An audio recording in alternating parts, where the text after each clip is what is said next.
May phone-in question ulit ako. Okay. Alam mo na kung kanina to galing. Feeling ko. Feeling mo, alam mo na. Paki-describe daw ang dream girl ni Atom. Ano ba ang dream girl ni Atom? Ano ba yan?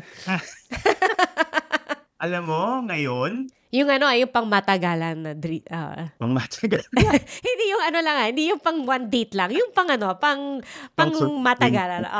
Hirap naman ito. Alam mo, Dito ka lang na dito ka lang na stump. kasi nga mahirap eh.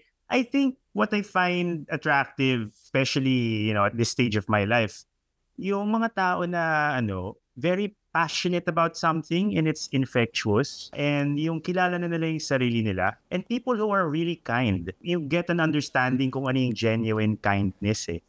Lalo na kapag mas may edad ka na. Hindi na yung beyond the facade or parang yung makapakitang tao. You get an understanding for sino yung mga may true empathy, yung kahit mukhang masungit sa labas, parang yung nakatago yung yung pagiging pusong mamon, yung mga ganyan. What else?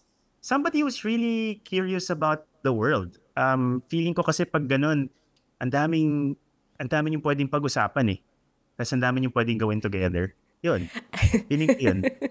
Alam mo, Atom, I really believe that the kindest, most passionate, most curious people are journalists. Yes! Alam na. Pero dahil malakas ka sa akin, I will leave it at that.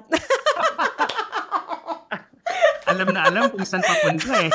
I will leave it at that dahil malakas ka sa akin.